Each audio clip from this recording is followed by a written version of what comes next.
कि जब लगी मरने तो राम नाम लगी करने, ये वो बात है। इतने ज्यादा हैं वतन में अपने कि खून से छपकर भी अखबार निकल सकते थे। तुम तो ठहरे ही रहे झील के पानी की तरह, अगर दरिया बन के निकलते तो बहुत दूर तक निकल सकते थे। बड़ी लड़ाई जो थी वो थी एमएसपी पे, वो कहाँ गई? कानून तो वापस ले लिए, एमएसपी भी तो लागू करने की बात की है। अंबानी और अडानी ने जो डायरेक्शन जारी थी मोदी सरकार को, बीजेपी आईटी सेल को और गोदी मीडिया को, वही बोल रहे थे। किसानों की बात करूं तो पिछले लगातार 1 साल से जो है वो प्रोटेस्ट कर रहे थे। तमाम दिल्ली के बॉर्डर्स के ऊपर बैठ के वो प्रोटेस्ट कर रहे थे। काफ़ी कुछ उनको कहा गया, खालिस्तानी बताया गया, आतंकवादी बताया गया, आराम परस्त जो है घर से भागे हुए लोग बताया गया, पिज़्ज़ा खाने वाले बताया गया। लेकिन प्रधानमंत्री नरेंद्र मोदी जी ने एक ऐलान किया कि जो 3 कानून हमने बनाए हैं वो हम वापस लेते हैं। कई लोग इसको जो है राजनीतिक रंग दे रहे हैं, कई लोग ये कह रहे हैं कि ये एक इलेक्शन स्टंट है। मेरे साथ इन मुद्दों पे बातचीत करने के लिए तजिंदर सिंह टोनी जी हैं। जब भी बात करते हैं बेपाकी से बात करते हैं और धड़ल्ले से बात करते हैं, किसी का डर खौफ नहीं है। पहले तो आपको बहुत बहुत स्वागत है। मेरा नाम तरनजीत सिंह टोनी है। आपने तजिंदर कहा, खैर छोड़िए। मैं सबसे पहले मैं उन 750 से ऊपर जो लोग शहीद हो चुके हैं उस किसान धरने पे, मोर्चे पे, उनकी आशीर्वाद से ये जीत हुई है। और उनकी कुर्बानियाँ जो उन्होंने ज़िंदगियाँ देकर, अपनी जानें दे के कुर्बान किया अपने आप को, और ये शहादत रंग लाई है। दूसरा, जो मेरे भाई आज तक धरने पे बैठे हैं, और जब तक ये किसानों का बिल पार्लियामेंट में वापस नहीं हो जाता वो बैठे रहेंगे, तब उन किसानों को, उन फार्मर्स को, और जो उनके नेतागण हैं, हमारे टकैत साहब, राकेश टकैत जी, और तमाम उनके सभी साथी और बाकी जितनी भी ऑर्गेनाइजेशंस इसको सपोर्ट कर रही हैं, और जम्मू कश्मीर में ख़ास तौर पे जिन्होंने मेरे साथ रैलियां निकाली, चाहे वो अवतार सिंह चट्ठा थे, अजमीत सिंह जी थे, लकी जी थे जो चेयरमैन हैं ये जो सतवारी कंटोनमेंट के, और इस तरह बहुत सारे जो और किसान नेता थे, कैप्टन केर सिंह जी, और बहुत सारे नेता जिन्होंने हमारे साथ यहाँ पे भी समर्थन किया। हम सब समझते हैं ये जो पूरे देश भर से किसानों ने जो किया, ये जीत है उन किसानों की, और ये उन किसानों की एकता और ताकत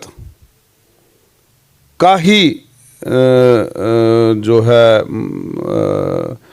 मज़ारा है कि आज ये हिटलर शाही सरकार जो है, ये जो तानाशाह सरकार थी मोदी सरकार, ये आज घुटनों पे आई है। ये रातों रात ख्याल नहीं आया है।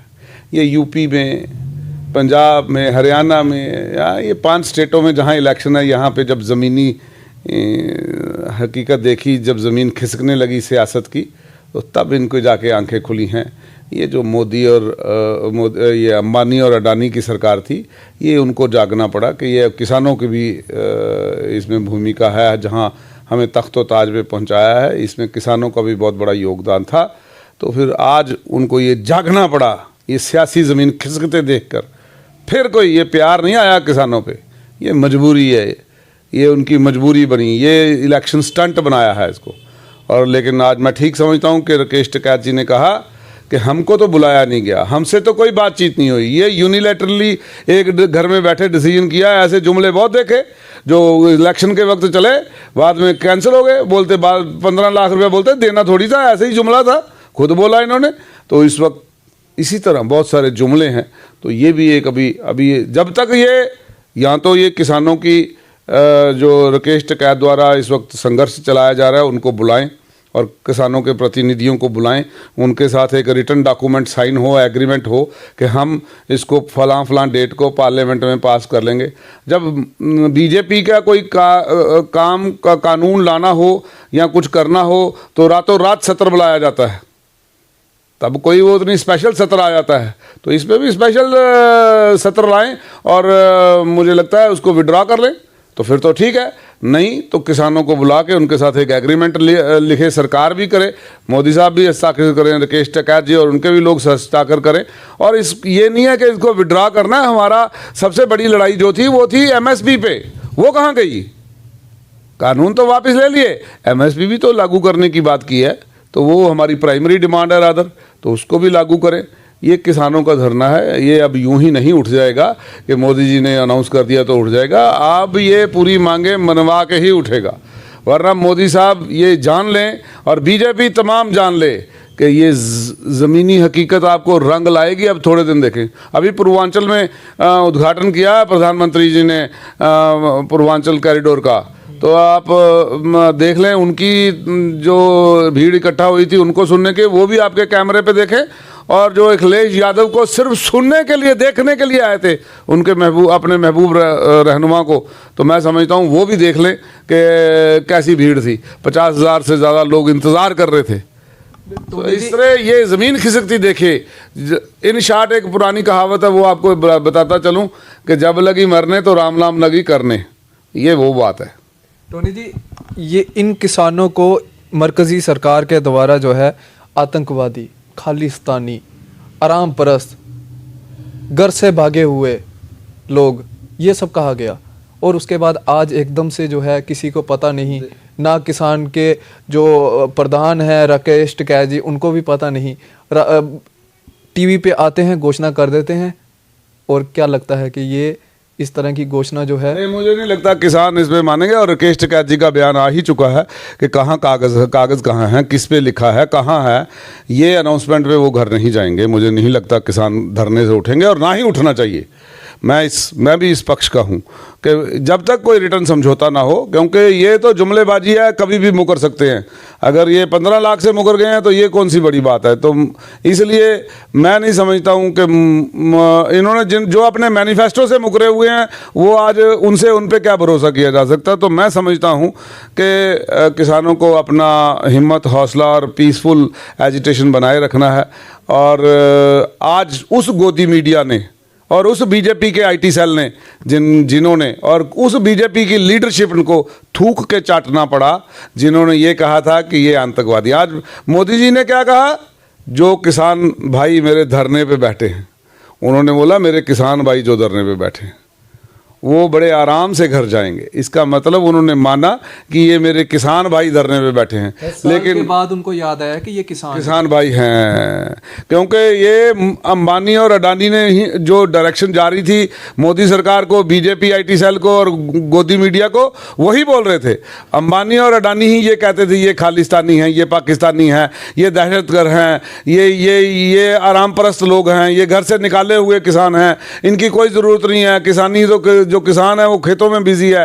ये वही लोग थे, ये वही नाम डलवा रहे थे।